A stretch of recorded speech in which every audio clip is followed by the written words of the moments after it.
Well, this is my intro music, man. It's my intro music, brother. Welcome to the Steve Fusil Show. I am the one of two Steve Fusils, myself, and of course, obviously, my son. It's not obvious, but it's a thing. I love him too. He's the best. Our middle initials are different, but speaking of middle initials, your first, middle, and last name are all different than mine. If you would introduce yourself to our friends and family, it'd be great. My name is Shannon Robertson. Okay. I'm the executive director of AFIP. Ah, wonderful, man. How long have you been at AFIP? And then tell us kind of just run. Let's do some nerd talk for a sec. Yeah. Elevator speech it. So Love it. I've been with AFIP, I think, going on 8 years now. Okay. I think at some point after 4 or 5 years, you just stop counting, in my opinion. Fair. So AFIP is a nonprofit organization. It was formed in 1989.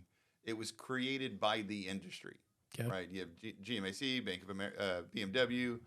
You had Bank of America involved, Art Headland, right? We go down the list. Tom Hudson, Dave Robertson. They all got together around 1989 and determined there needed to be an independent organization that provided federal and state regulatory training to the finance managers. Okay. Part of that is they wanted to take the finance manager's job and make it a professional designation. Right. Right. So that's part of that. I've been to training.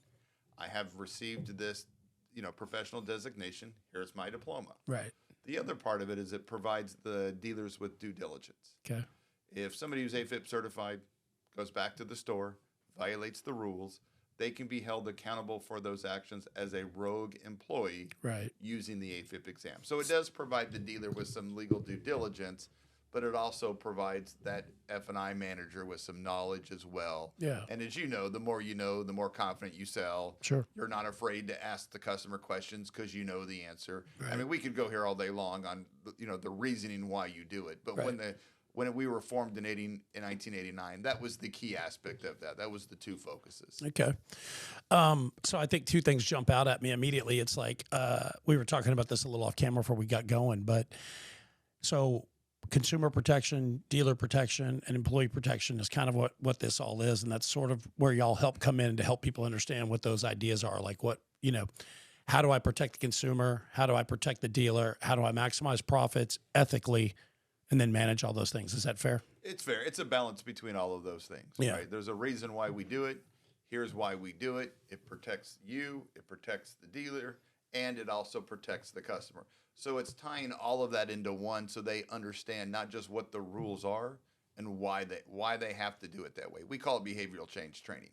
Right? We want you to smart, go yeah. through AFIP and not just pass an exam. We want you to be able to go back to work and do it that way because you understand why. The Right. other reason why, not to get on a long tangent, is No, go on a tangent. If you look at dealerships that have been fined over the last 5 or 6 years, it's rarely in an entire organization that's being fined. One Right. store, 2 stores, one employee causing bad habits. Okay. What we have found is if your store is AFIP certified, the people at that store know the rules.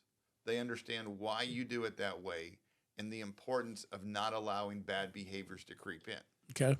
So if I'm at a store where my full staff is AFIP certified, they're more likely to say, you can't do that here. And if they continue, call the finance director, call the owner and say, hey, you got to get rid of this guy. It's this guy. He's going to expose everybody. Right. Right. I don't want you to go down because of one bad employee Right. that we all knew what they were doing and just chose to ignore it. So going back to like having one guy exposed or your dealership exposed, does it protect that dealer? Like if I'm going, say I'm so-and-so franchise Ford, right? And I've got a rogue employee and I've got people coming after me because this guy's done 10, 12, 15, 50 bad deals, 100 bad deals, whatever the course of time. Does that protect me as a dealer by saying, hey, I've trained this employee, he's a rogue employee, I've terminated this employee? And does that soften the blow, or can that deflect liability to that dealer? It can. I mean, the advantage of that. Now, let's be clear. The dealer has to be teaching the right process, right? They have to be doing their internal audits. They have to be showing due diligence. There's a lot of things that have to come into play. But what they can say is, I've been doing my audits, right? Here's what we found. Right. We found this issue. This person knew the rules. We can prove they knew the rules. This was not a dealership trying to take advantage of customers. This was a rogue employee. Right. Now, when they go in to defend themselves, they can document and prove that. Yeah. So it does deflect some of that, whatever the action is. I would think that part of like so before I went through ServCell, if you remember those guys out of Austin, Service Group. Oh, yeah. So I went through training there for sales management, for F&I, for all those things back in the '90s, and back when we were back when I became a trained professional, right? Yeah, and but before that, it was like you just did your own thing, and I did F&I before I ever had any training. You know what I mean? So I just sort of did whatever I thought I needed to do to work deals, close deals, spin paper, whatever the case may be. I didn't do F&I for a long time because I didn't love it. I like being out in the chaos and making that noise, but I never loved being in that box for too long. But one thing that I learned, it's like what I think is important about what y'all are doing. It's not a sales teaching class, but what it is it's like, hey, this is how regulations help you. And we were talking a little off camera about like what that crossover is between consumer protection and then being able to provide more. Oh, I don't know. What is it? I don't want to just say ethical profits, but literally to add money to your bottom line because you're doing things that consumers understand and make sense to them. So there's a transparency that our consumers want. Right. Dealers that have policies and procedures in place, written policies and procedures, have a code of ethics, hold their employees accountable to that. I think there's an advantage to the consumers working with those dealers. Yeah. The consumers want that transparency.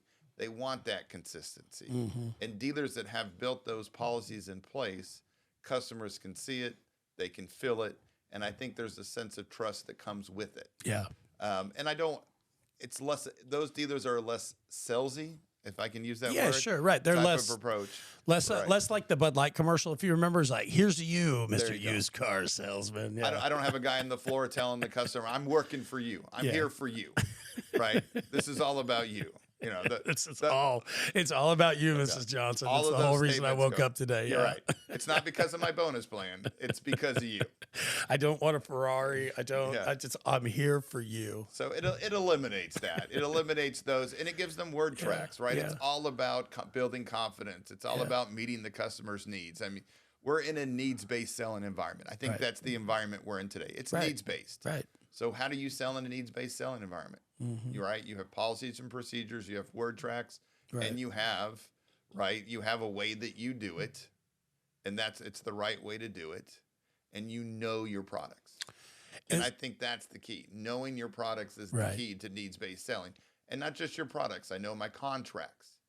Right. Think about it. How many F&I managers have read their contract? That's what I was just F&I about to managers say. have read their contract? I mean, so one of the things I do in on-site classes sometimes is I'll go around the room, everybody introduces themselves, and then I'll find my most tenured person in the room, bring them up front, and we start asking questions. And I'll start asking them, like, what's right of recourse, right of rescission, holder in due course rule, acceleration clause, forced place property insurance. Right.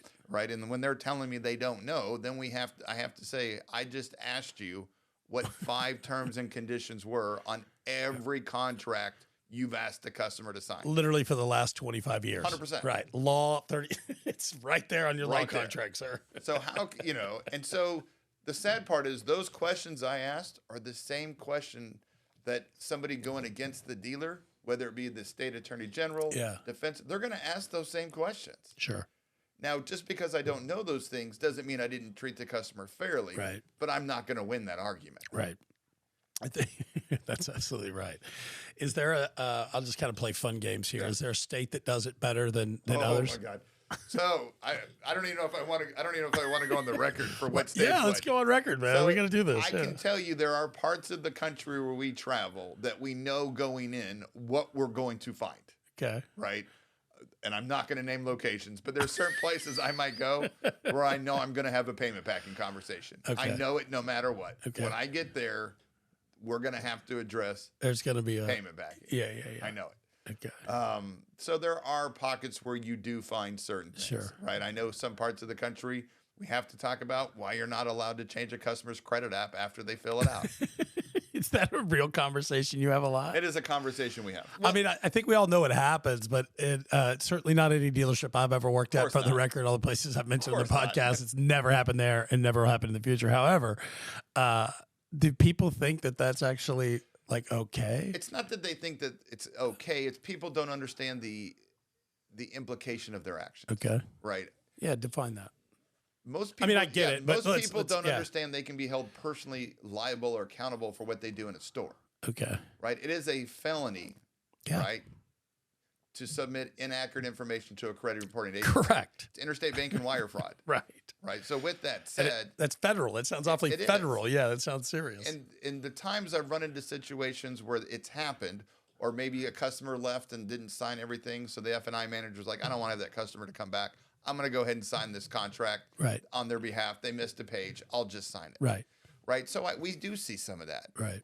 And, and they make those decisions not understanding What the implications what the of their implication actions are. is. I Right. mean, we had one the other day. They were like, this was a nightmare customer. We were here for 4 hours. The last thing we wanted to do was call the customer and say, you missed the signature. Please come back and sign. Right. The problem is the customer noticed they missed a signature, came back and said, hey, I've got a document here not signed. And they were like, nope, you signed it. Right.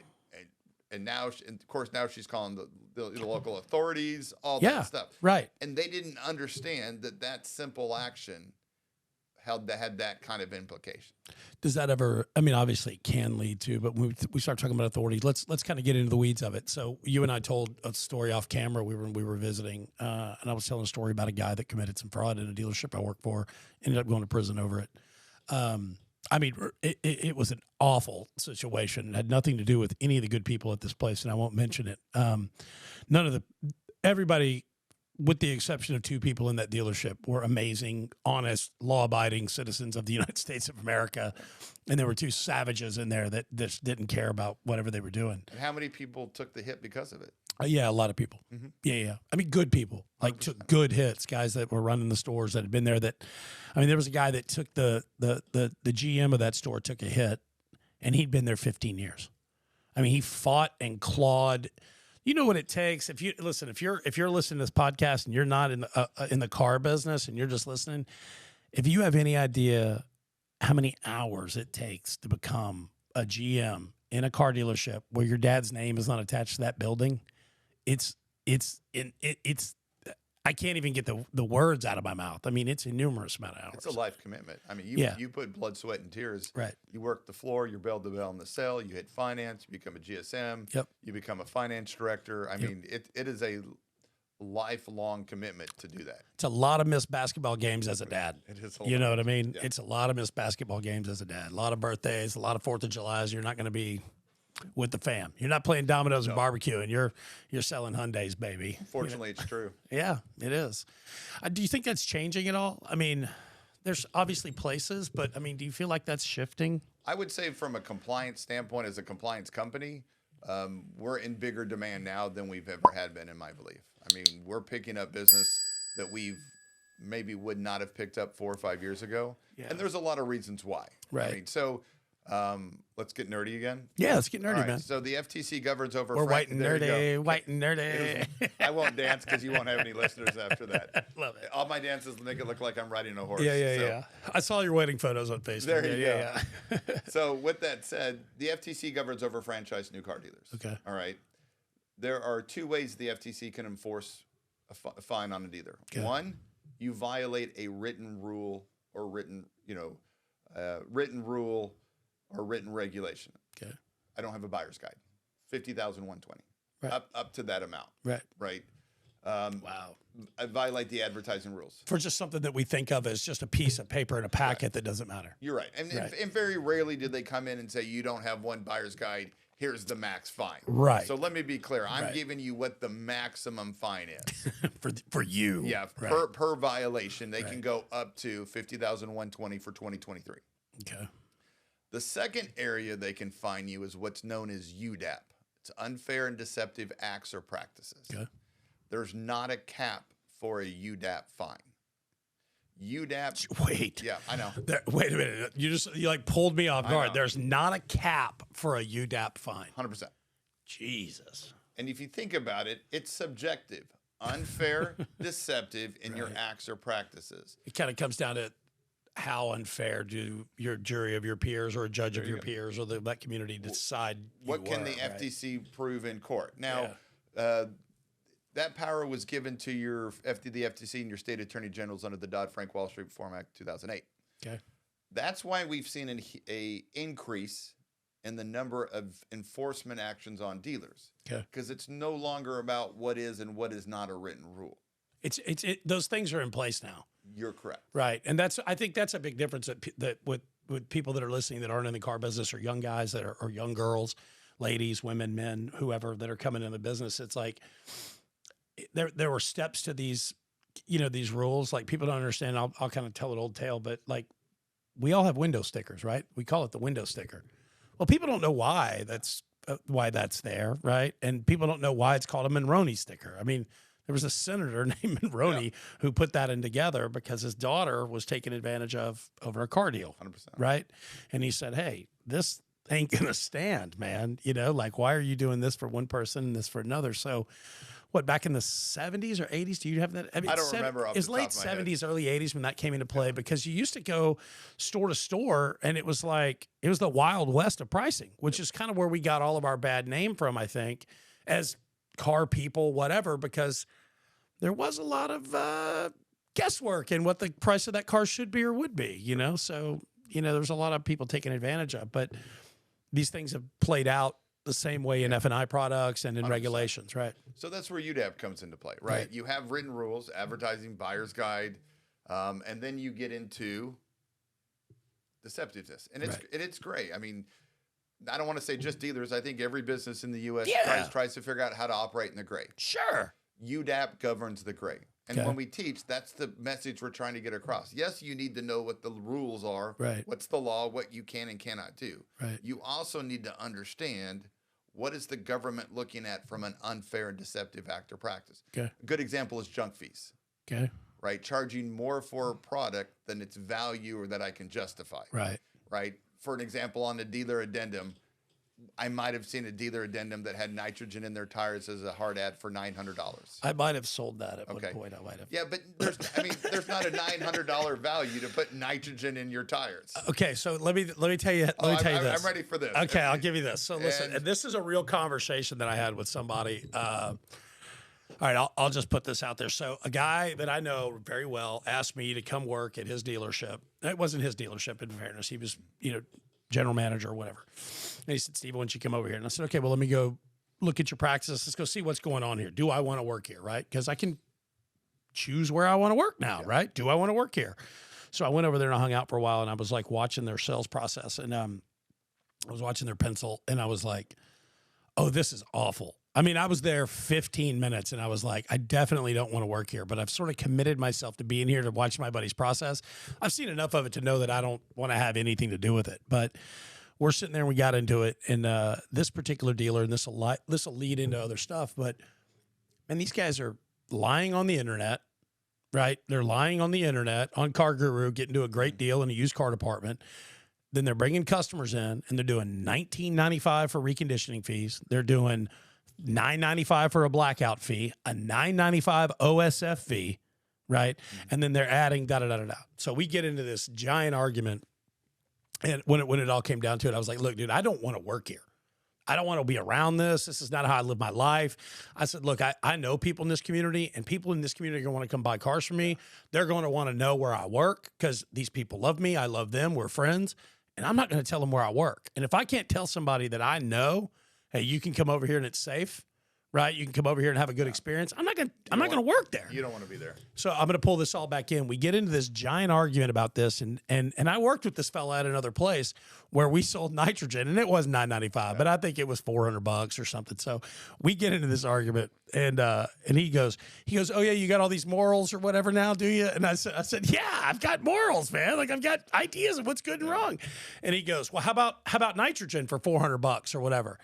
And I kind of thought about it for a minute, and I went, "Yeah." I go, "Yeah, I guess that we did sell that." And I said, "But I'm going to tell you something." I said, "I didn't know that this wasn't a benefit. I was 25 years old when we were doing this." And he was like, he looked at me like, "Oh, you don't know how gas works?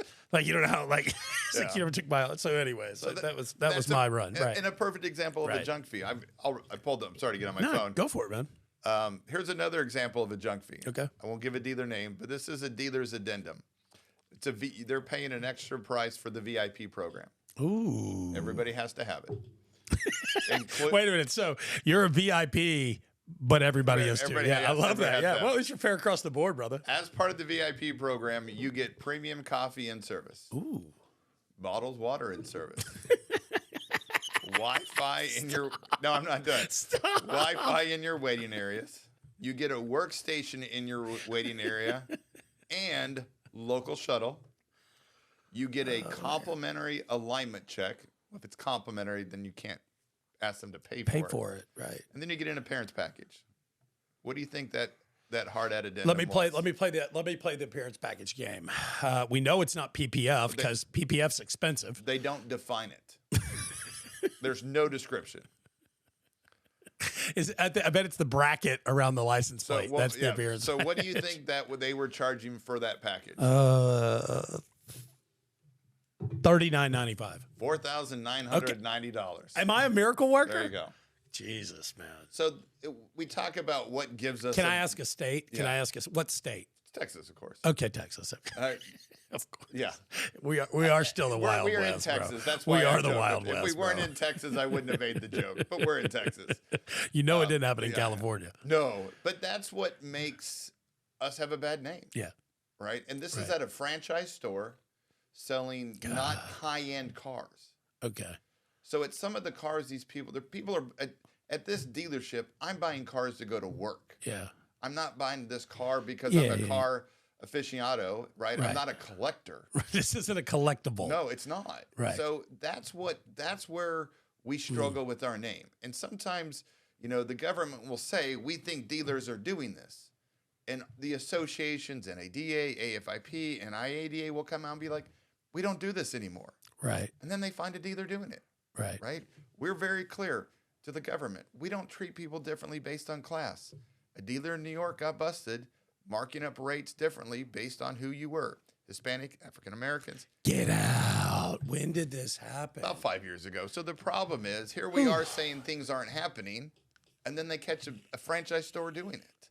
So we're in this, from an auto standpoint, we've got, I think, a group of people, and I think it's a large group of dealers trying to do it right. I really do. In my opinion, I think the majority of the dealers out there, whether they researched on what the laws are, Right. I think most of the dealers out there go to work saying, I want to be fair to my customers. I want to be fair to my employees. Right. Right. I want to run a happy business. I Yeah. think most of them believe that.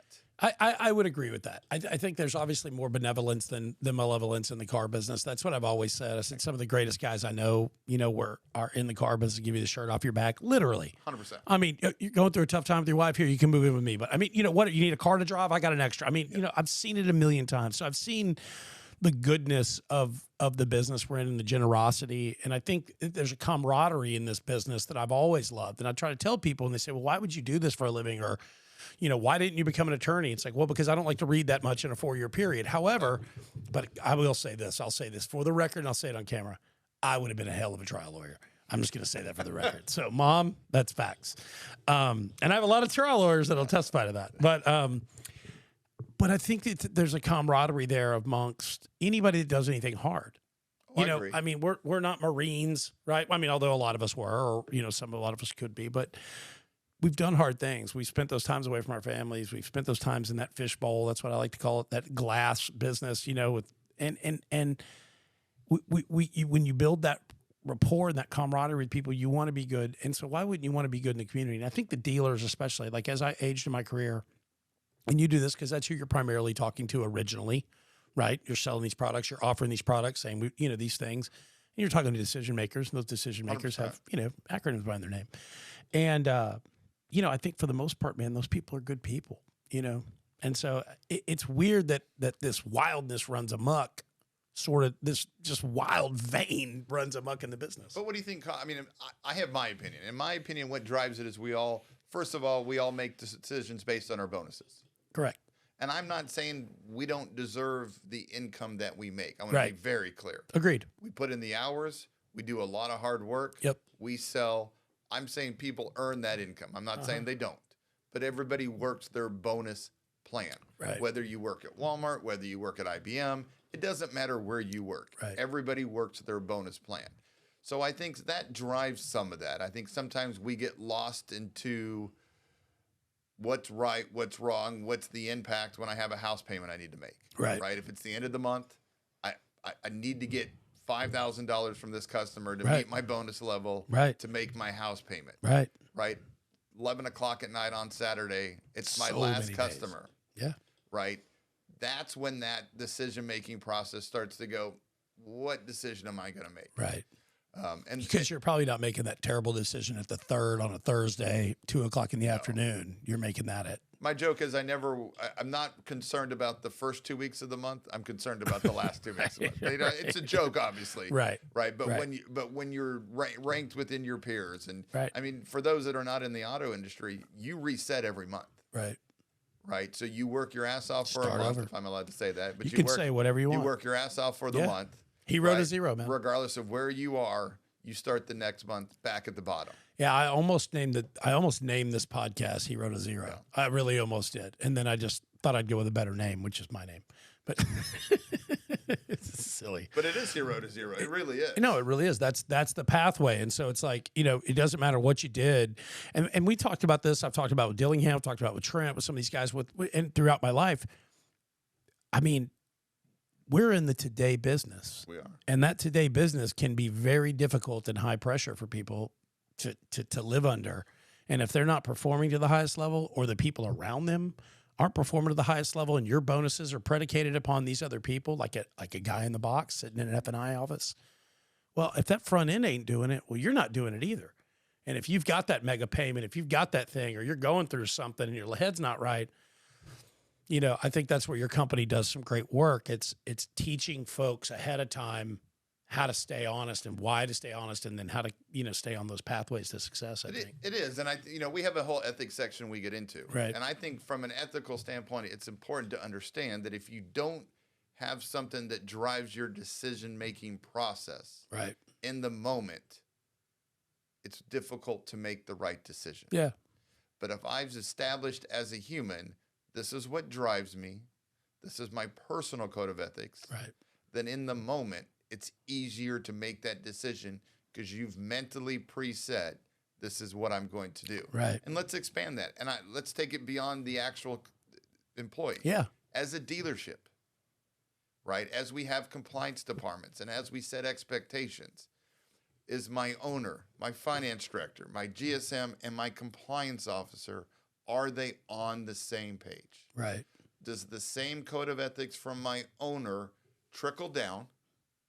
And does everybody live and breathe it? Right. And do we hold people accountable to it?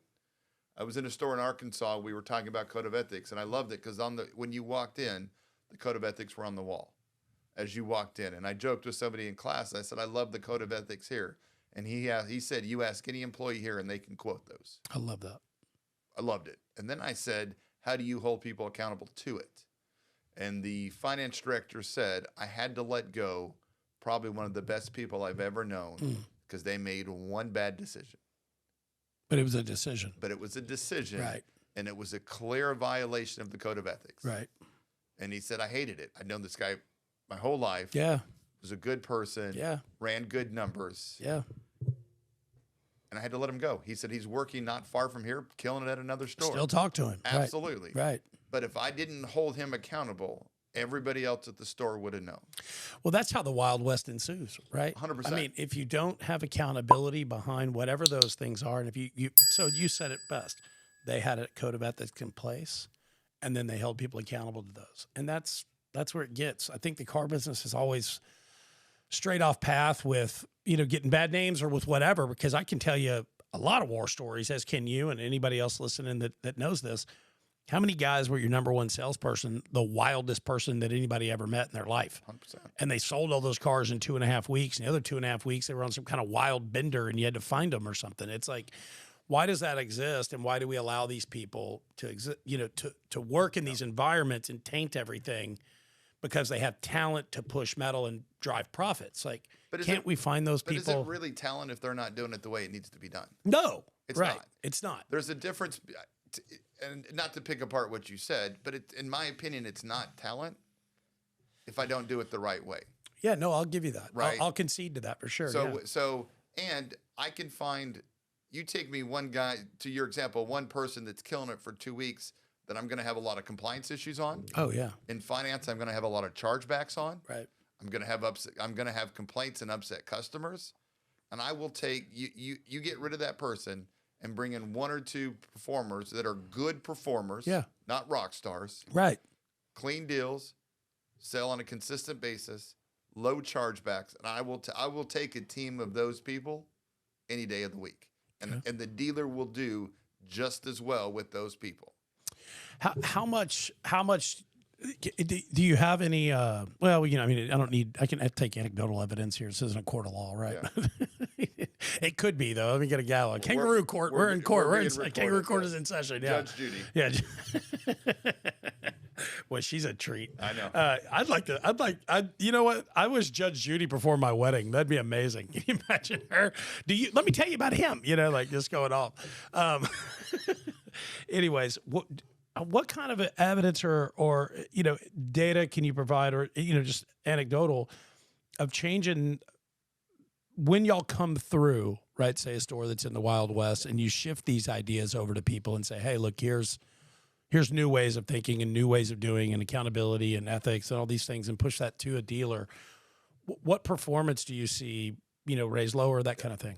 So interesting you asked the question. I literally was talking to somebody that we work with that does a lot of is a big AFIP proponent. A lot of the dealers they have are AFIP certified, and they actually tracked it. And I didn't ask her the exact number, but she said they're tracking F&I manager performance from before and after, and the numbers always go up. That's awesome. Right. And what we hear as feedback is we're more confident on the close. Okay. Customers feel that. Yeah, right? For sure. I'm not afraid to ask questions. I'm not afraid to go down certain paths. I know the answer to those questions. Yeah. And even though, I don't teach closing techniques. Right. No, I know. And So that's impressive the thing, for right? you to go through a compliance program, pass an exam, and then go back to work, know the laws, and all of a sudden close at a higher percentage. Mm-hmm. There's confidence. It all comes down to the confidence with that. Right. And I think there's, it helps with tenure for a dealer standpoint, right? As you know, dealerships that provide education and provide that for their employees, engage the employees, less turnover. Right. There's more engagement. And the employees feel like they have a say in what they're doing, right? They're more involved. Right. The communication with the customers is a lot different. Right. Right. As I said earlier, I like anything that makes me not a salesperson. Like we talk about, you brought up, credit repair. There are certain things I think salespeople can say in a conversation that make them an expert, not a salesperson. Right. Absolutely. Right. We need to be experts for our customers. Almost more of a consultant style sell than a sales pitch 100%. sale. And I think that's what people want. I think most businesses have shifted to that. And, we've sort of still hung on to that. And what do you think drives that in the car business? There's two-part question. So what do you think drives that? And then what do you think is going to come as a shift, like the things Ford are talking about doing and some of these ideas and some of these, we mentioned another dealer, and if you can bring them up, if you want to bring the name up, fine, out of Florida, computers everywhere, brand new, salespeople, non-sales people, consultants, whatever you want to call it. Yeah, I don't name dealer names. Just Yeah, 'cause fair, I have right. And relationships. that's why I said, But there's a dealer we work with out of Florida, and they're very simple. You walk in, the first thing you do is go to computer, fill out a credit app. Yep. Right? It's a high volume store. Yep. All of their stores are the same markup over what they bought them at auction. Right? Prices are consistent. Right? Rates that you're charged are consistent. It's just a high volume store. Right? It's not a sales store. Right. All they're doing is matching the customer to the cars, to their payments. Yeah. Bank buys it, life goes on. Is it menued out? Like, do you, you know what I mean? So if I walk in and I meet you and you say, hey, welcome to XYZ, come over to the computer, fill out the credit app, we'll find out what you're qualified for. They look at that and they say, hey, here are the 15 you qualify for, and pick the one you like, or how does that do work? it to that extent, right? Yeah. But at least they know before they even go look at cars where that customer is from a credit store standpoint. Okay. What are you trying to do? Right. Right. There's a couple different ways to do it. Some dealers get credit applications up front. They don't want to play hypotheticals. Sure. Right. We want to know where you are. Let's go find a car that fits that. Right. The second way a dealer can do it is they can work off hypotheticals. I come to the store, and when you see this kind of more in the higher than average credit score areas. Right. I don't want you to run my credit. what would an average payment be on the Suburban? Right. Right. Now, just to get into policy, there is a way to do that. Okay. Right. If you're going to give a customer a hypothetical quote, you should use an APR based on the average APRs in your store over the last 60 to 90 days. That's the policy you should use. Okay. Because the APR you should quote should be statistically and factually verifiable. So the best way to do that is, what do I actually have in my store? So as I'm giving a hypothetical to a customer, I'm using my store's average. Mm-hmm. Right. And then I tell them, obviously, if your credit's better than the average, payment's going to go up. If you can't, if Either way, right. If it's shitty, it's going to go down. Yeah, yeah. Either way. Obviously, you worded different than that. But you know what I'm No, saying. but I mean, that's the gist of it. That's interesting. But that's the policy. So that way I'm consistent. I'm a broken record. Consistency, transparency, consistency, transparency. Right. Right. All of my customers have to be treated consistently with transparency. Right. So the purpose of that first payment pencil quote is I'm not picking and choosing what I think our rate should be. This is my store's average. Mm-hmm. So do you know how many, well, obviously there's stores doing that because you're talking about 100%. it, but how many of those stores are, and how would they compare in the market, gross profits across the board, whatever, customer retention? I mean, there's 20 metrics we could figure that out on, right? CSI, allocation, lots of different ways to judge whether you're being successful as a dealership, and every dealer has to set his own goals of what success is, right? Well, let's talk about it. I mean, if I come to your store and you're quoting me an average payment based on the highest APR popular, or highest APR available, I don't know why I said popular. Right. Most of the highest APRs are not popular. So guys, what time is it? It's 9:20 at night. Yeah, Wow. we're doing this late night, guys, late night. So, but there are some stores that just say, here's the highest APR we have. I'm going to quote you on that. Right. That's not probably a very successful plan, right? It's not. And if I'm providing you an average that's some number I pulled out of the air, now I have to overcome the immediate obstacle of why is my number, once I actually run my credit, why my payment doesn't match the hypotheticals. Mm-hmm. Right? If I'm running it on an actual statistical average for that area, I'm pretty realistic on what I'm going to provide that customer with the payment. Right. Right? So I'm not creating an additional obstacle for me. Right. I think so many of like what's taught from the hype men, from the closing gods, whatever you want to call it, right?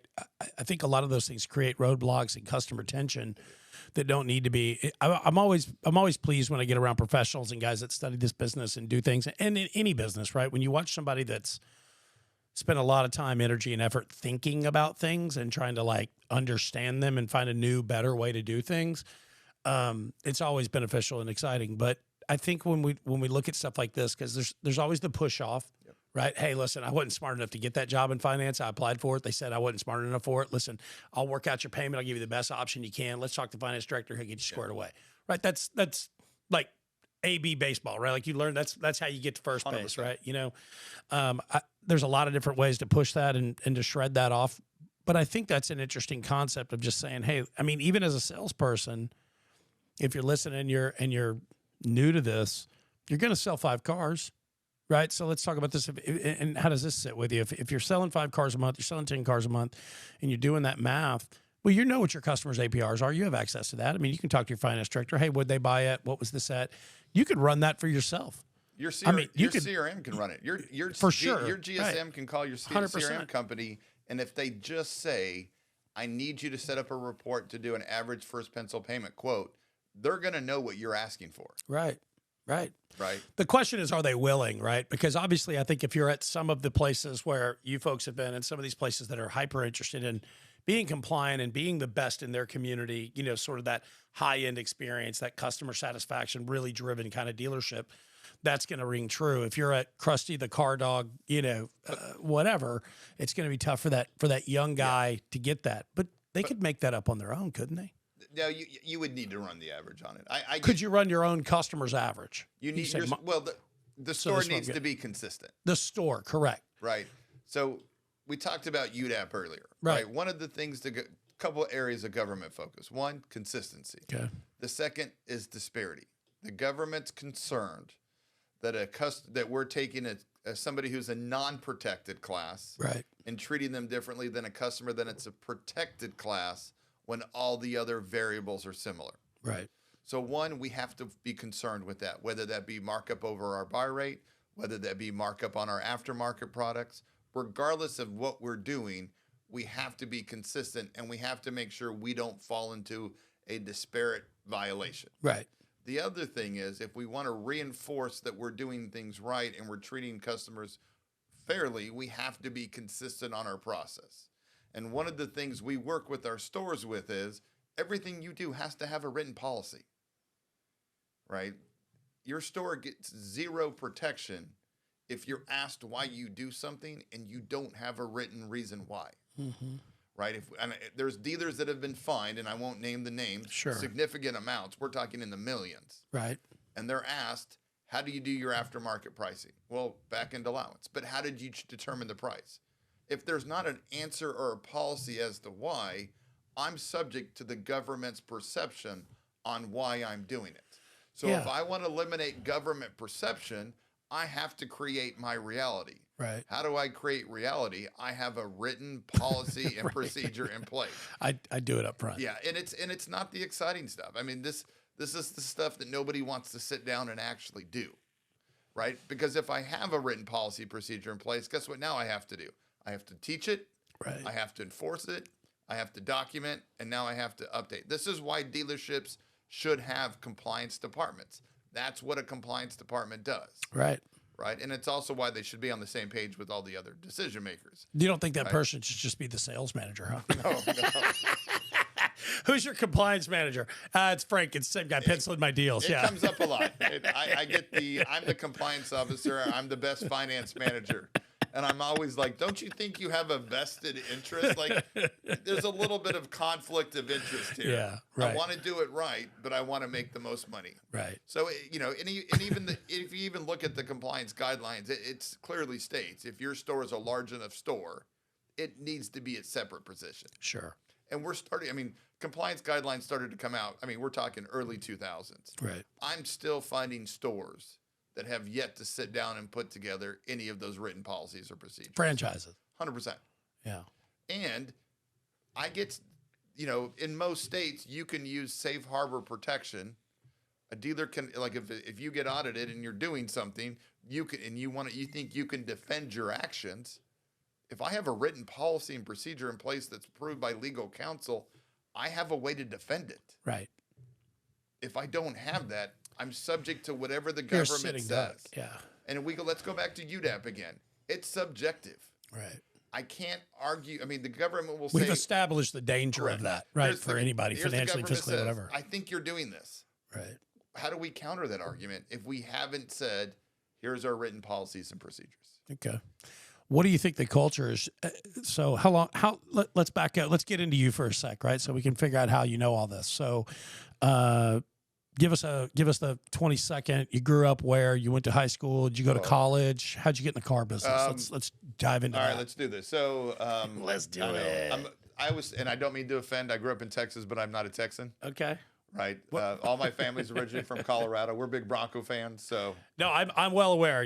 I've stalked your Facebook long enough and a few of your social media sites to look at. Your lucky day. Any day's a good day when you're wearing the Bronco socks. Is that what it is? Yeah. So we're big Bronco fans. I grew up in Texas, Grapevine, Colorado. Went to Grapevine High School. Back before there was a Colleyville High School. Went to North Texas for a little. Left the country for a couple of years. Came back. Went to North Texas. Oh, that's interesting. Where'd you go? Lived in the Philippines for a couple of years. Oh, wow. I did a Mormon church mission. I love that. Latter-day Saint, if we want to be clear. Yeah. Are you still a Latter-day Saint? Yeah, I am. So wonderful. we spent 2 years in the Philippines. Came back. Went to Tarrant County College. Went to North Texas. Okay. Got into finance. I worked for Ameritrade. I worked for Fidelity Investments for almost 15 years. Okay. Was in the 401k world. Got into compliance there. Learned a lot about compliance through that job role. What do you think drove you to that? What about your personality you think drives you towards that? Because that's definitely a thing. To the Fidelity side? Yeah. Young dad. Okay. Full-time student. Trying to figure out how to pay bills. Yeah. Married, young, had kid at 20 through 24. Yeah. Got married at 23. Just trying to figure out how to pay bills. I liked the numbers. The number made sense. I enjoyed learning about the stock side of it. It was fun to watch the fluctuation, play the game. Yeah. It was fun to play. Yeah. It's an interesting game. Oh, absolutely. Yeah. You learn a lot of lessons quickly. or Yeah, I know. or you learn Yeah. bigger lessons There you go. slowly, right? And I enjoyed it. I was a client manager. I managed over medium-sized 401k companies that had medium-sized 401ks. Yeah. My territory in California was Bay Area and La Jolla. Never complained. I mean, that's a terrible place to no, have to live, I man. know. And making money, yeah, that's a terrible And existence. so I man. enjoyed that. Had a good time. Decided to transition to the auto industry. Worked. How did that drive? How did you drive? So this is always my question. This is always where I want to know, like, how do regular sane people shift into the car business? I love cars. I do too. My entire life, I love cars. My father owned companies in the auto industry growing up. Okay. So I've always been around the auto industry. I love the industry. I love cars. I love an industry where it doesn't matter your background, Right. and you can make $200,000 to $300,000 a year. I love that. Mm-hmm. I can teach a class and have somebody with the GED, somebody sitting next to a master's degree, both making $250,000 a year. I love that about our industry. Yeah. It's also some of the problems. Not everybody comes in with the same knowledge level, Right. but just I love the stories. I love the stories that people share in our industry. Right? I barely made it through high school. I struggled this, and this. And now I've put 3 kids through college. My son's a doctor. I love the stories that come out of our industry because of how we reward those that work hard and put forth the effort. It's definitely a system of meritocracy, which 100%. which I really love about it. That's what I think drove me to it. It was so wild that when I told my parents, I was like, I'm going to go sell cars for a living. And I'm just like 18. My mom was like, what are you talking about? Like, you're 18, you can do anything. I'm like, yeah, this is what I want to go do. I just knew it. And it to was be always young fun. and make that much money, I mean, your friends weren't making that money. No, not at all. Some of them still aren't making that much money. You were probably paying for every Friday night out. I did pay for a lot of Friday nights out. Yeah. Okay. So you shifted into the auto industry. Tell me how that looked. Where'd that start? D&M Auto Leasing. I worked at D&M Auto Leasing for That was step first one. place I went. Okay. Right. Learned a lot of lessons. Wasn't in there very long. Yeah. I like the process. You got experience at the sales level all the way up to the finance level. Right. You learn the process. Run that process through for people that are listening, because I think for as big and as long as these companies, Autoflex, D&M, some of these things have been around, there's still so many people that don't understand what that is and how it works. So D&M has a niche market, and they have a great market. They have a great product, right? They can lease anything new and used, and they can sell you anything used. Mm-hmm. Not a lot of people can do used leasing, and there's a great market for it. But your point of contact works you through the whole process. You're not handed off. It's what we would call a single point store. Yeah. You call in, and the person you get works your deal from start to finish. So it is a relationship building job, in my opinion. Mm-hmm. And because they have access to pretty much any car out there, when I'm ready to switch out, I don't have to go to another store. Yeah. I can go back to D&M. Right. D&M says, okay, you don't want another Honda. Let me get you the Subaru. Mm-hmm. So there's the flexibility they have, and you do it all over the phone.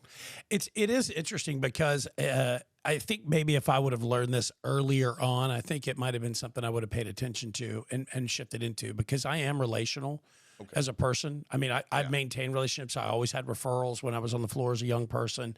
And every month there were 3 or 4 that would come in, right? And that's at a Chevrolet store, used car store, or whatever. This isn't at a place where you literally can do mom, dad, grandma, grandpa, sister, brother, because you can fit all their needs. 100%. Right. I could only fit a small percentage of my clients' needs after that purchase, because maybe mom wants a Mercedes. Well, and some people really don't care.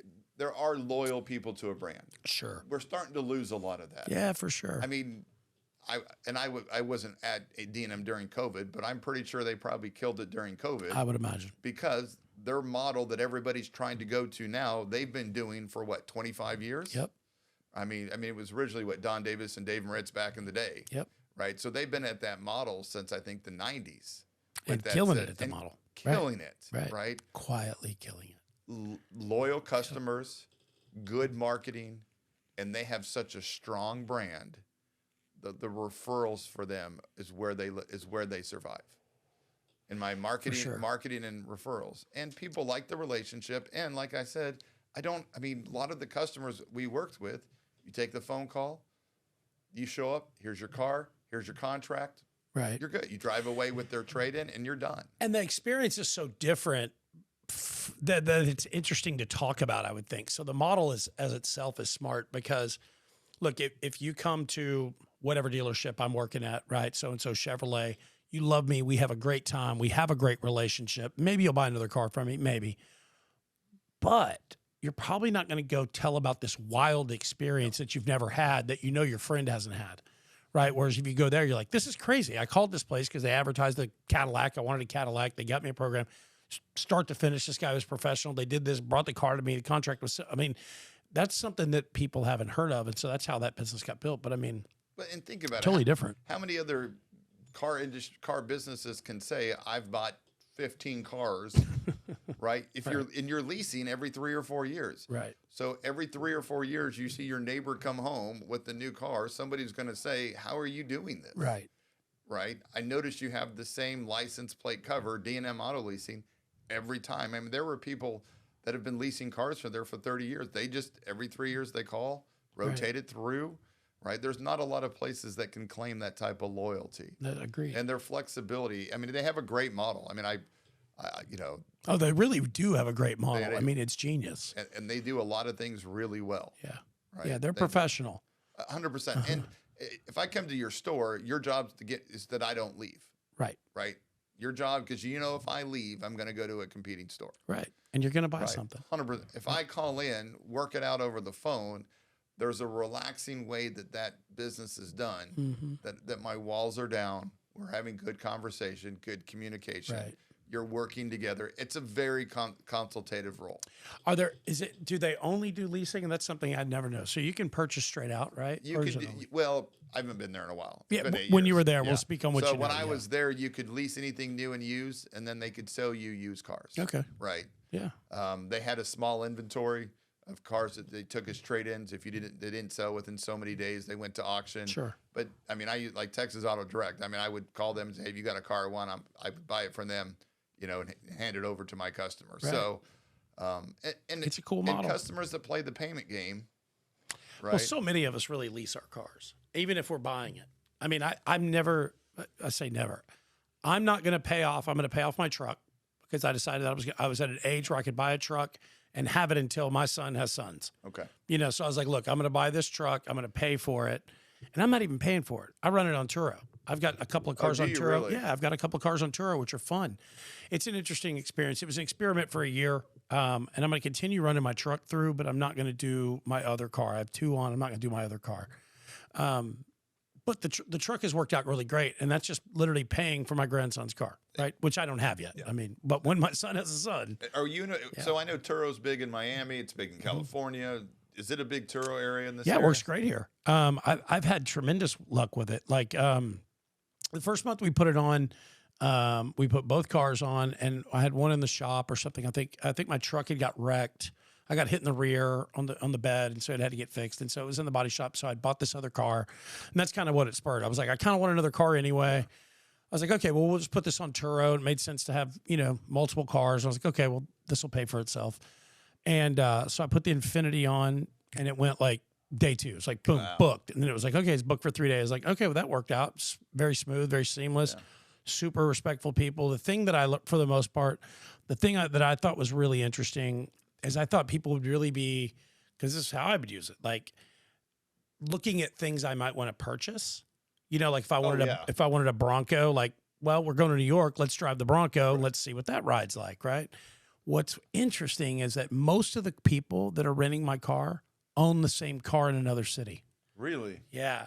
It's wild. I wouldn't have ever thought that. Yeah. It's the rental of familiarity to them that's interesting. They're like, hey, I'm in a new city. I don't know where I am, but I know where I am in the cockpit of this car. Which makes sense when you say that, but never would have thought it, right? To your point, I've used Turo a couple times. Yeah. Right? Sure, let's see what this new 335 BMW is 100%, right? Let's spend another $50 and buy something really cool. I'd like to know what an electric vehicle's like. Let's go Turo a Tesla. Exactly. And so it was really strange. So Turo's worked out, but I'm going to pay for this car and keep it. And it's also the truck where, hey, you know, Mama wants some, you know, dirt from Home Depot. We're got a project to building a podcast studio. Yeah. I got a truck. Everybody needs a truck. Everybody needs a truck, right? So why not have a paid for one by the public? So that was the idea. So I'm going to pay for that. But everything else, I'm bored in a year and a half. And I'm also in the meat of it, right? Because I'm in the car business every day playing with new stuff. Oh, no. This is the hardest part for me being in this industry. I mean, I was at the dealership in Houston, and I almost called my wife and said, I'm driving home a Jaguar two-door, right? The F-Type? F-Type. Oh, they're so sexy. I'm like, because they had it, it was a 2-year-old for $37,000 with like 22,000 miles on it. They're so cheap and so sexy and so fast and so fun. And my success in this industry is the fact that I don't have 15 cars. It is. I mean, I love cars I get it. through and through. I get it. Yeah. What's your favorite car you ever had? I'm going to answer in a couple ways. Okay. I had a supercharged Mini Cooper when they first came out. Okay. All right. The S, right? Were they S? Yeah. Oh my God, Super yes. fun. 5-speed, all that. I would say in terms of entertainment, that was the most entertaining car to drive because I didn't have to go fast to get the enjoyment out of it. I agree. It was fun no matter what. Yep. I had a WRX wagon that we modified well beyond what we should have. It was the 5-speed, Okay. right? 400 plus horsepower. And STI, all that stuff. all that. Yeah. So that was probably the fastest and the most enjoyable car to drive. Okay. But it was not the best daily driver in traffic. Right. However, it was fun to blow the doors off a Hemi when a kayak was sitting on top of Yeah, the it's Subaru, cool. right? The There's little a concept sleeper, there. the sleeper. Kayaks on top. Anyways. I had an STI. I had a regular STI for a while, just the standard one. I dropped out, went there. I've gone through quite a bit of cars. I'm currently in the new Bronco. Yeah. I love the new Bronco. It's The two-door. screen's amazing. Oh yeah, the Wild They did a Track great job. Sasquatch two-door. I think in terms of overall satisfaction, the only complaint I have is I don't have anywhere to hang my dry cleaning. I think you can solve that. But I'm okay with that. I mean, to my point, if that's my complaint, Yeah. right? Would I like it to sound louder? Yes, but it's not a V8. It's not going to have that Right. sound. But in terms overall satisfaction, I love it. I almost think they missed on that truck. I really do. I love it, and so I'll push back on ready. the love of your car. Yeah, go ahead. Ruin my Bring dream. it, buddy. I'm ready for this. No. It's not a ruin of the dream. I think it's an amazing truck. I've driven a bunch of them. When they came out the car show, everybody was anticipating, right? I had one in high school.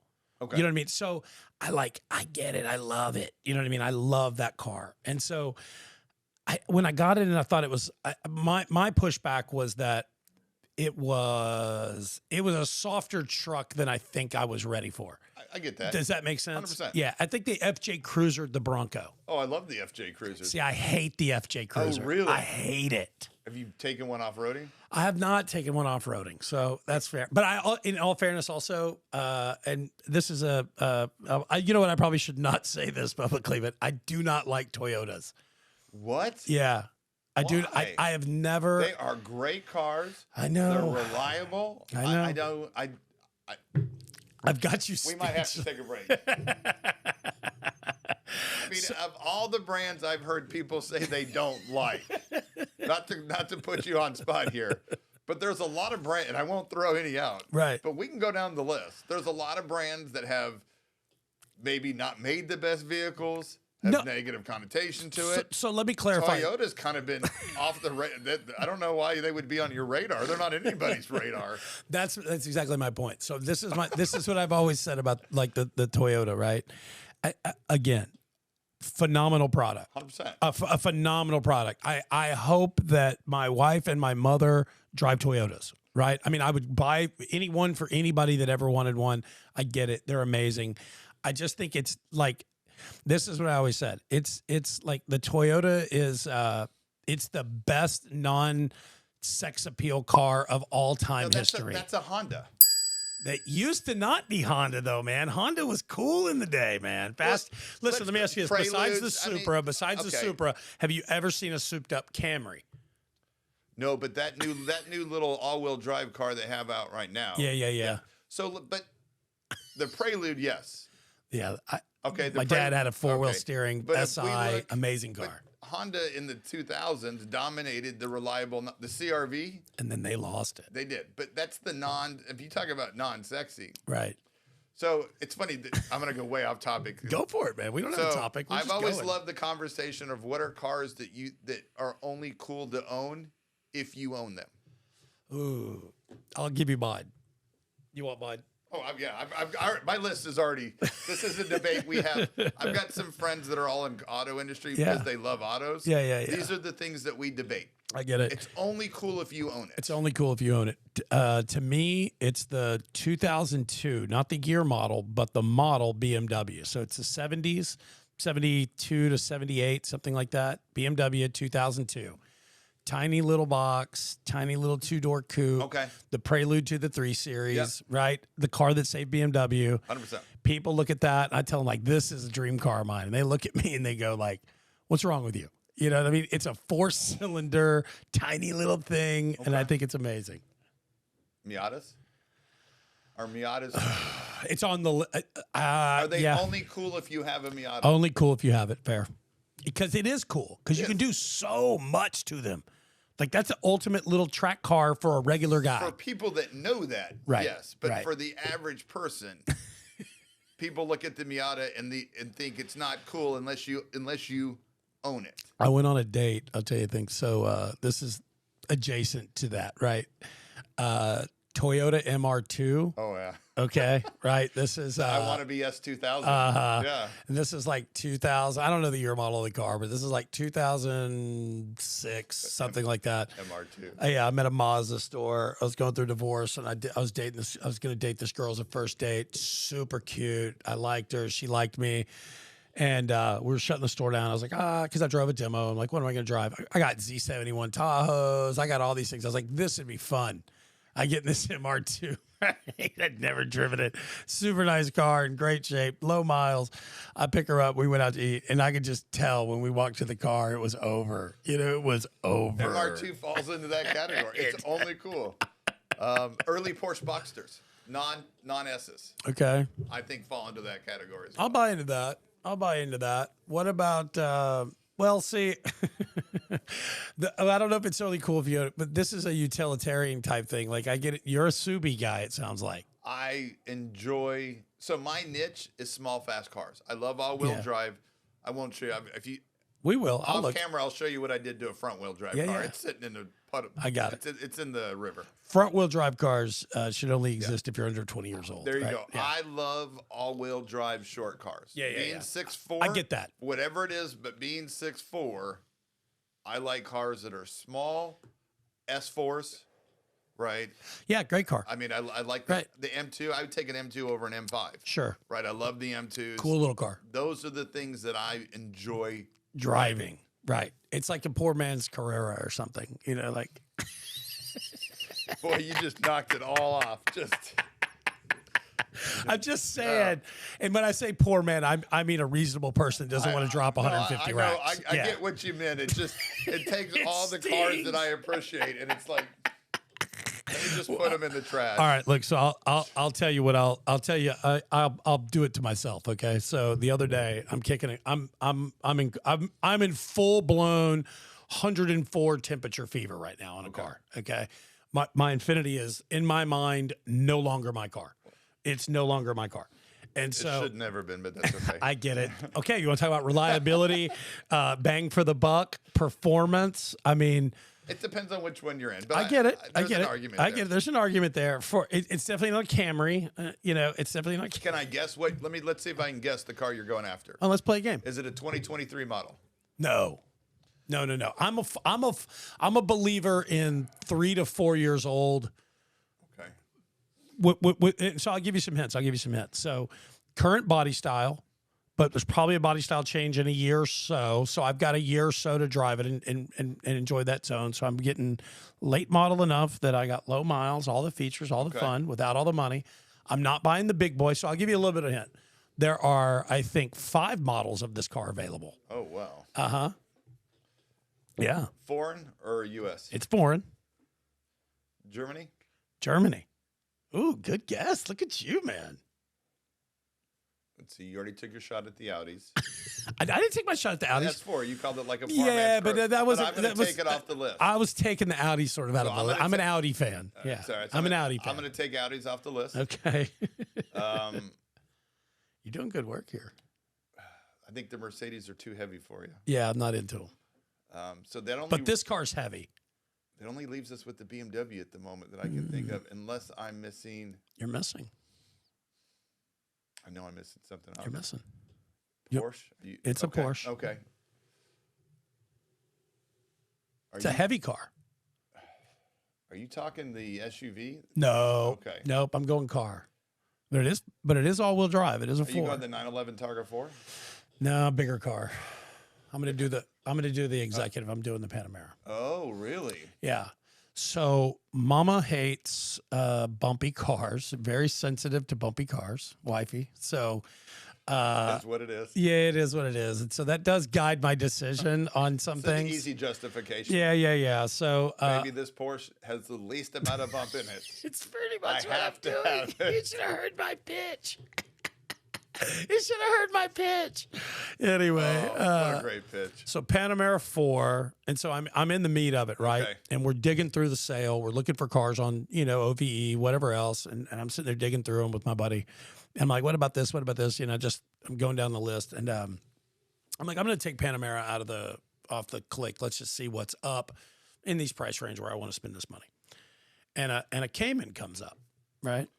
And I'm a fan. I like it. I do. I think sexiest back end of almost any car out there is the Agreed. Cayman. I so love that car, and it looks like I know. a literal. And so I'm like, oh, I love this car, right? So It's on my list. okay. So but I think it's also on the list of cars that aren't cool unless you own them. So I'll tell you why. I'll Okay. tell you why. I didn't have this feeling until somebody shot me in the face. Okay. Yeah. So I'm digging through I'm digging through with my buddy, and I'm like, hey, let's look at this car. So we start going through the Carfax auto check. We're digging through it. I'm like, I don't know, man. This one's priced right. Like, it's in the money. Maybe I'll swing the bat and drive this for a while, right? And I had another friend there, and I said, and he's got cool cars. He had a McLaren. He just sold. So these are car guys, right? These are real car guys. And I looked and I said, what do you think, man? And he goes, no, I like it. And I kind of caught a tinge, and I was like, let me ask you a question. Is it cute? And he was like, it's kind of cute. It is cute. It is cute. But it can perform. Agreed. So remember, Agreed. there was that article that came out with Road and Track or Motor Trend a while ago. Yeah. That said, if Porsche put into that car what they put into the 911, it would outperform the 911. Right. But they can't do it Because of it'll the outperform the 911. You got too many purists there. Right. So there's a difference when it can perform. Agreed. So But this is where I got cute. punched in the face. I will agree with you on Thank that. you. This is where I got punched in the face. So he said it was cute, and I said, yeah, it's cute. I get it. And that kind of was like swaying me back to the big car, right? And then my buddy, who does own a GT3. Okay. So he's on the other side of the desk. He knows. And so he goes, okay. He goes, you can buy whatever you want. You're a grown man. And I said, yeah, right. I get it. And I said, what do you think? He goes, and this is how he punched me in the face. He goes, honestly, you just look like a guy that just couldn't afford a 911. And I went, I was like, all right, fine. I'm not buying that car. That's what a 911 guy has to say. I know. Let's be clear. I know. I know. Do I care about what people think? Is that what's happening here? No, but that's what 911 people are going to say to the Cayman. Right. Because if you go to the track and you beat him on the track, right, he has to come to terms with how much he paid for that 911. That's right. Versus what you paid for the Cayman. And it's a giant difference. With very little increase. Right. A little bit of enhancements. Right. And now he has to go, wait a minute. Yeah. Did I make the right decision? What color is this 911 GT3? So I don't know the actual color because it's wrapped. So, but it's you've answered my question. What color is it wrapped to? All right, play the guessing game. What color do you think it's wrapped? Let's play this game. I'm gonna go with the bright bold color. Okay, you're incorrect. You're incorrect. My boy has a flat gray, but kind of it's actually a really pretty color, but kind of a flat. It's a flat, but it's got like a little tinge of a metallic in there, and then there's a black U on the flat mat. He can't admit that your Cayman might outperform. That's probably true. That's basically what you're saying. Bottom line, I made a bid on a Panamera about 10 minutes later. Yeah. He's a purist in that. And you know what? I don't love, like, honestly, I'm kind of talking myself out of it sitting here talking to you about it because, I mean, I do love the car. It's the cockpit that I love. Oh, yeah. It's a beautiful cockpit inside that thing. It's just like, it's mind-bending. And most importantly, it's the least bumpy. You can't forget that. So you've met my wife. Is that what you're saying? Yeah. I will tell you, of all the cars out there, my favorite 2023 model right now Okay. is that new Aston Martin SUV. That's a pretty car. I saw one the other day, and then I saw one at the DC car show. Yeah. And I thought, I think Aston, with whatever they've done for the 2023 models, their body style. What's the money on that car? 227. I think it's 658 horse for 227. I think. God Almighty! I think base. I think was 227, but nobody. You're never going to find a base model. Let's be If clear. you're buying a base Aston Martin, you look like a guy that can't afford a There you Bentley. go. But with that said, their car designs right now are beautiful. And obviously, they're heavy. Right. Right. Do they perform as well as some of the other cars at that price range? No. Right. But I think for aesthetics, I think it's hard to beat the No, that's a Astons. sexy car, man, for sure. I just love cars. All day long. You know what I mean? They're just so amazing. It's it's really like a miracle that these things like look and drive and do what they do and how unique they are from one to the other. I mean, and even as we get into electric cars, I like how we've changed how our electric cars look. Yeah. Right? You can almost look at it and go, yeah, that's electric based For on sure. the design. Like whether it be the Teslas, the new Hyundais, the Kias, Polestars, Volvos, whatever they are. I love how these new electric cars look. I like that I know just by looking at it, that's probably an electric car. Yeah, they look smooth and slick. They have a different vibe all the way around. Even the new Prius, I'm not saying it's cool, but even the new Prius has a little bit of a different style to it. It does. Everybody's pumped up on that. Listen, again, not to bag on Toyota stores or Toyota people, because I think they make a phenomenal car, and I think they all have a room. When I went from I think I've created this bias because I was at a Chevy store for a long time and drove a demo for all of that time. So I came out of like a Z71 Tahoe to like next day driving a 4Runner. Okay. And I was like, I don't know how this operates. Like it just drove completely different. Obviously, it was like the brakes were stiffer and more punchy. I love that though. Yeah. See, I think at the time it was just like, I don't know how to do this, and the discomfort was just uncomfortable. Maybe. I get you. So then I just decided, as a pig-headed, stubborn guy, I don't like Toyotas. So, but I think my joke is, if you bought trucks in that era, it was Toyotas, Chevys, right? Or no, it was Fords. Fords were really all over the place. Yeah. Chevys, and then Toyotas. Right. It got the steering, the braking, everything got tighter as you went up. The thing I really didn't like, the one thing I really don't like about Toyota that I can stand on is they build their cars up and in. Oh yeah. And I don't like that. Like I like almost the same complaint that I have with the Bronco. It's like they almost took it in instead of letting it be more square and bigger. And I don't know why that matters, but for some reason. Well, that's why they had the Raptor. Right. With that Raptor's sick. Do you like the Raptor? I do like the Raptor. I like the fat flares. I think it looks good. There's a ton of little Easter eggs hidden all over that car. I mean, so many like little badging options and things. And like when you start looking at like the tow hooks might have the little Bronco stamped on it, and you're like, oh, they really went off on this. They took their time and did it right. I like the box of it. Yeah. The Raptor I do like. Let me be very clear. But what I like about the Bronco is the box. Have you seen the Heritage Edition? Yeah. Right, with the white roof. Yeah. No, it's cool. I think that's a cool car. And listen, I think it's me just being, in my own head. Like I want what I want when I want it. Right, King Baby over here. Right. That's so, but there's so many amazing things. Do you think? So is the new Blazer, is that real? Do you know if that's real? I don't. I wish I had that intel. Yeah, I don't know either. I would. Well, let's be clear. The new Blazer, I don't know. I don't know if you saw, Volkswagen owns Scout. I do know that. I saw that. There's that concept that they're bringing out the new Scout Electric. That could be really, really cool. That could be cool. Really cool. And Volkswagen has talked about a reasonable price on it. Yeah, that's interesting what they're doing with the truck and all this stuff. Like, it's really, really interesting. I mean... But they haven't redesigned. Yeah. I mean, I'm a Volkswagen guy though. I like Volkswagen. I do too. I've always loved them. The Touareg, like I've got a buddy of mine who's a Porsche guy. Okay. He owned a Porsche racing team for a while. Oh, this is a really interesting. We need guy. to be better friends. Yeah, we should. He's my buddy Steve's. Hey Steve, how you doing, buddy? I love you. And I'll come drive later. Absolutely. So probably one of the smartest guys you'll ever know. I mean, if you want to know some obscure fact of any kind, oh, he knows it.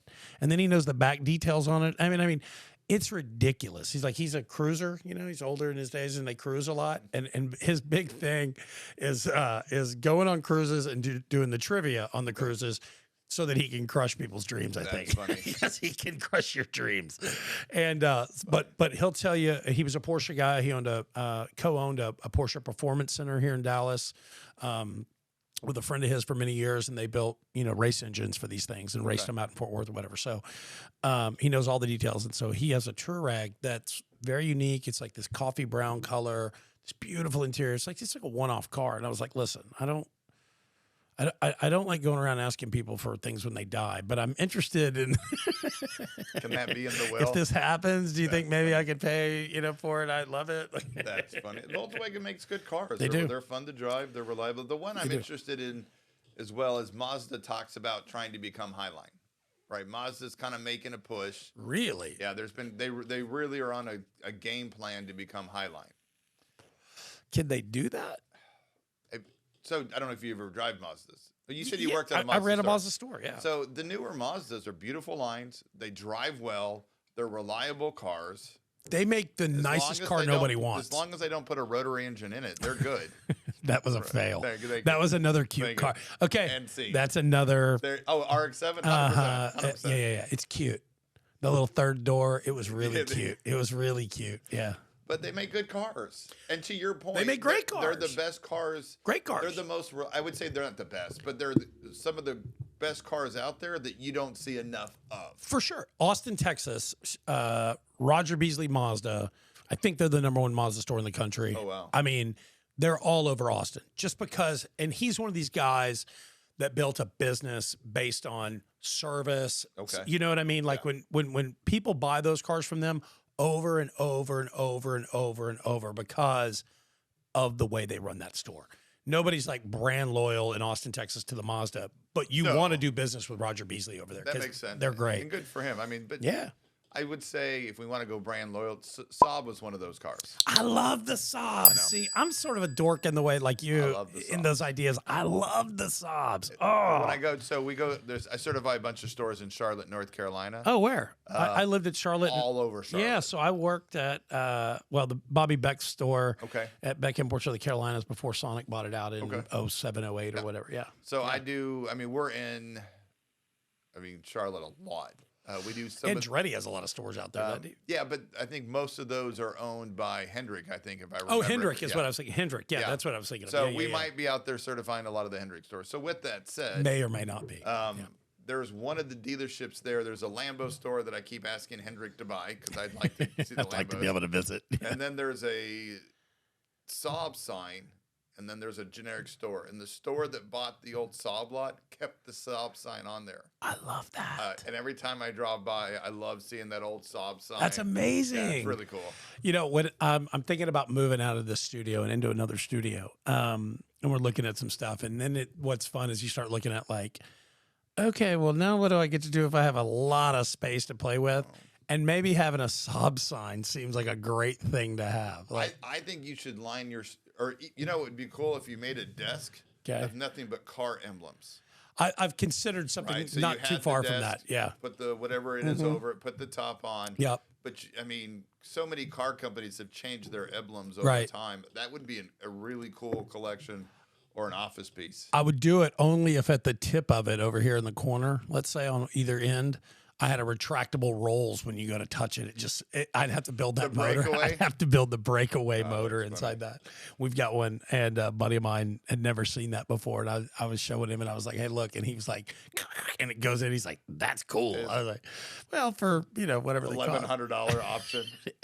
What was the one, the Ghost? If you wanted on the Ghost, you could have the umbrella that came out. And I think they said it was an $1,100 option to open up the Ghost, and then the umbrella. I was in when I was. They should build cars like that, though. They do. I feel like I just told you about one. I don't know if anybody other than Rolls does it. That's what I mean. I feel like Mazda. That's what Mazda should be famous for. They're like, we have an umbrella spot right here for half the price. $600. It's $600. We saw an old Jaguar the other day. It was that '70s Jag, and it had the bigger back end with the mahogany fold outs. Yeah. They don't build cars like that. No, but they should. Yeah. There's some cool stuff there, man. I was at the Aloft down in Houston, and there were 2 Rolls Royces there, and it's rarely do you see right. the SUV, and then the regular Rolls. Those are beautiful cars. That Of course. There's so much that goes into those. Like when I worked at the Mercedes store, I did not. I've talked about this with Trent. It was like, I think I'm a better Chevy truck guy than I am a S63 your niche guy. was selling Chevys, yeah, not Mercedes. yeah. Well, I'm not the order guy. I've never been that. I like a different process, but That's today's environment. no, for sure, I get it, and I have grown since then. Obviously, it's 15 years ago. Yeah.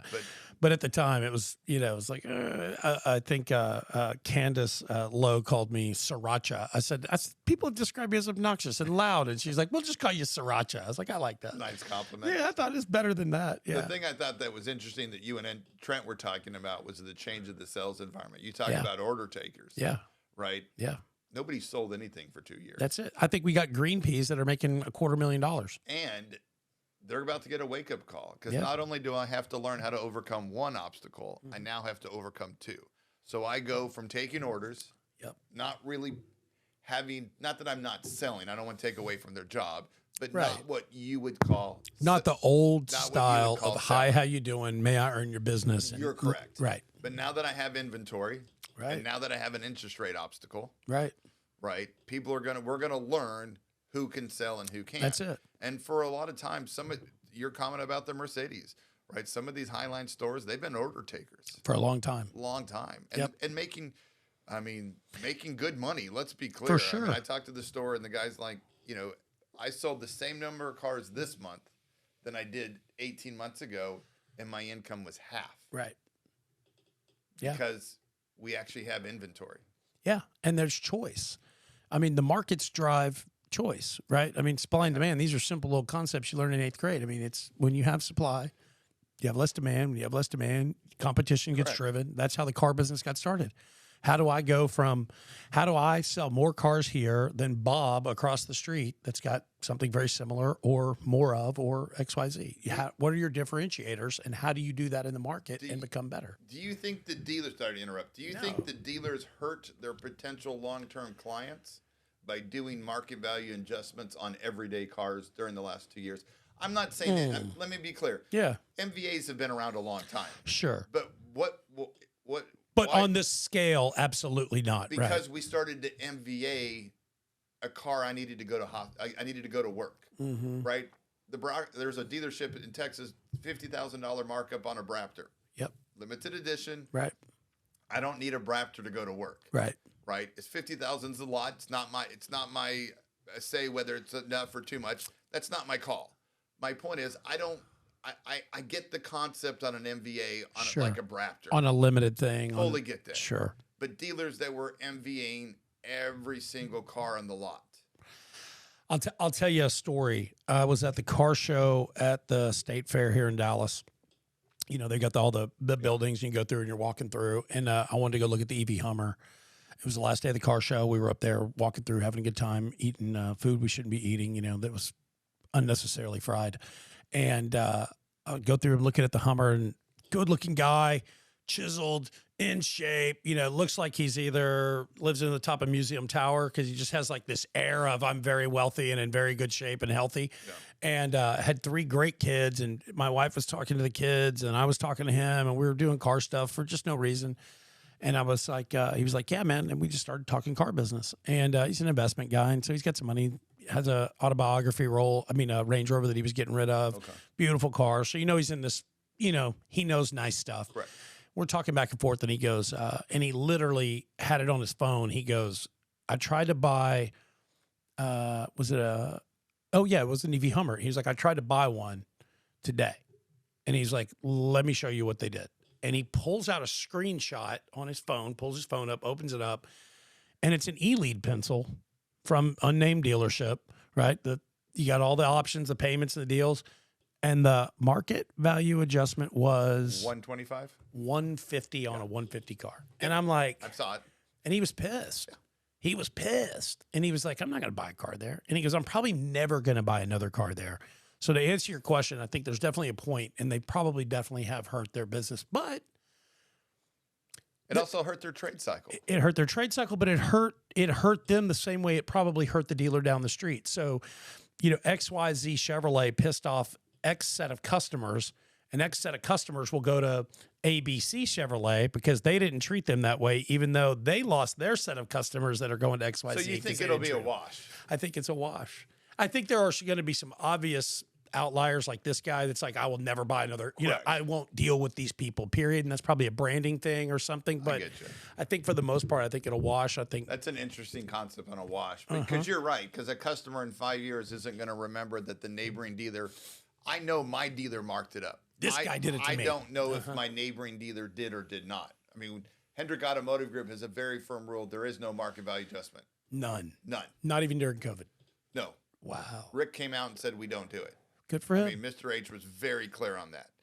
And I think that they gained increase in business. Now, see, I think that's possible that you would gain. I think that you would gain market share. They were very clear, right? And I thought they would market it more than they did. I thought they would do a. They could have done that nationally. 100%. Yeah. Right, but we'll ship it to you. People asked me during COVID, I need a car. Where do I go? Used car prices are way too high. Yep. I need to buy a basic Honda Civic. They want to sell it to me for $5,000 more. Yep. Right. I just need a car to get to work. Right. Sell your car to Carvana and then go fly to Charlotte and buy a car. There you go. So the argument, I think, there's a Hendrick store in Dallas, Volkswagen Frisco. Oh, that's right. That's a Hendrick store. And I think that's where a lot. So during COVID, a lot of debates happened. Right. Are market value adjustments legal, illegal? There's a lot of things that came out. What are the rules? I mean, is it franchise driven or is it state regulated in some states? Good question. Yeah. So there's not a federal violation to sell above market value with a market value adjustment. Here's what the state attorney general said. We don't like it. Right. But if you're going to do it, you better be transparent about it. So it better be on the sticker. 100%. Right. And this is back to you and Trent's conversation.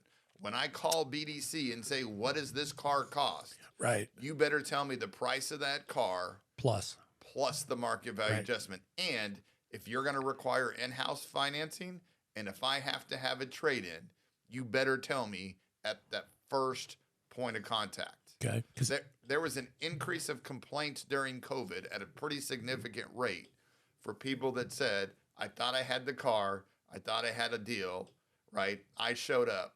The car wasn't there. They sold it. They had already sold it, even though they said I was there for me.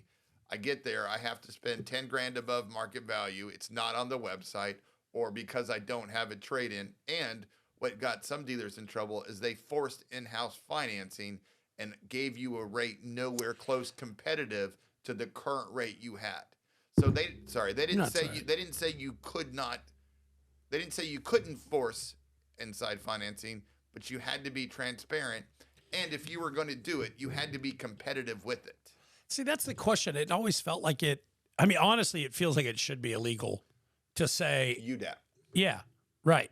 I mean, I will only sell you this car if. But I mean, I guess it's also a fair market. I mean, it's a free market. It's open. We can do what we want with our own property. It's all about transparency. Shopkeeper reserves the right to refuse service, You're correct. So that's why they didn't say you could or could not.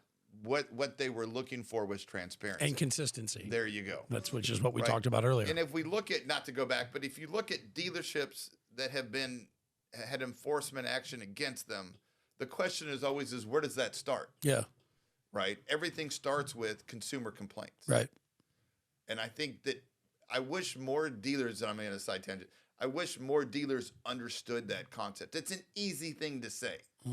But how many dealers go, wait a minute, so if I don't have complaints that go to the Better Business Bureau, Attorney General, then I can protect myself better? So how do we protect ourselves? We handle our own complaints. Right. How do we handle complaints? We actually track them, and we have a process on how to report. Right?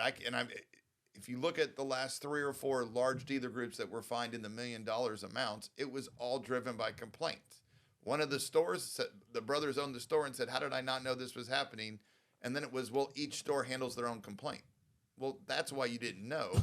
It's because the person that was doing it. They were shoeboxing it and hiding it somewhere from you. Right. This is why your complaints go to the compliance officer. Every complaint goes to the compliance officer.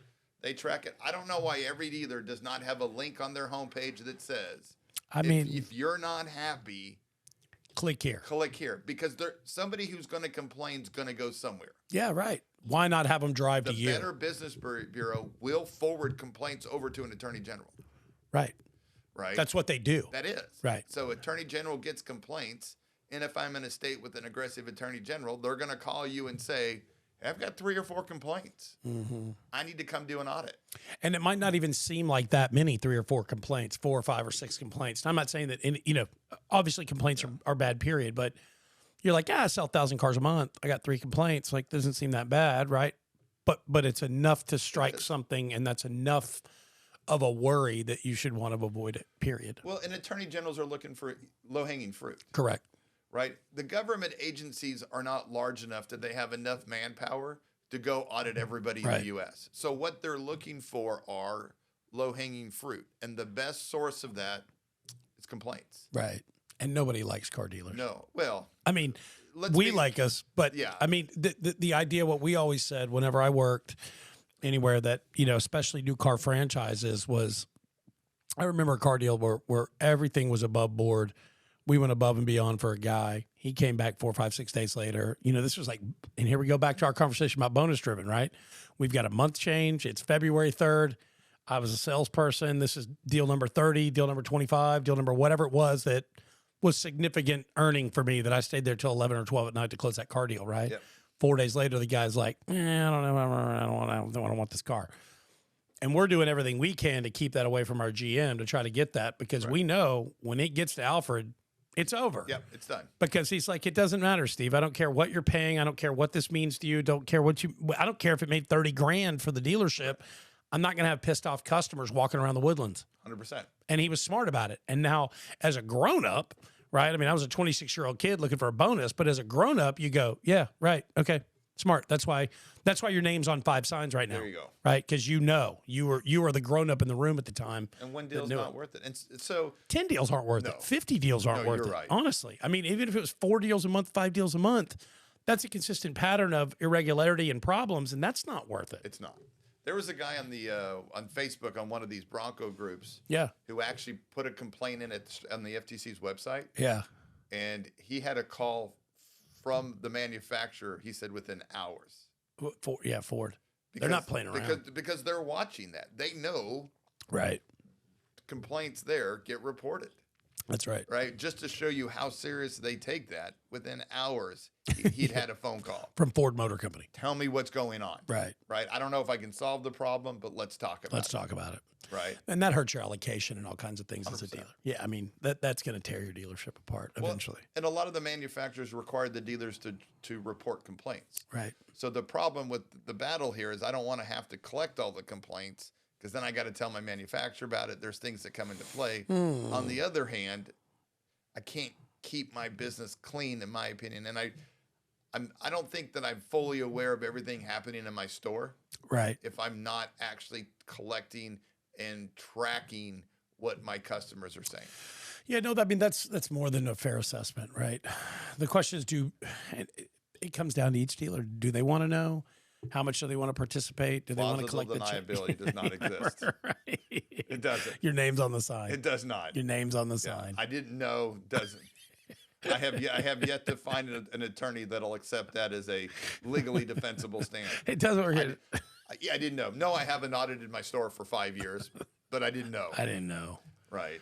That's Garrett. This was fun, man. Enjoyed it. Yeah. Awesome, man. I think we'll do it again for sure. Absolutely. Yeah. Thanks for coming in.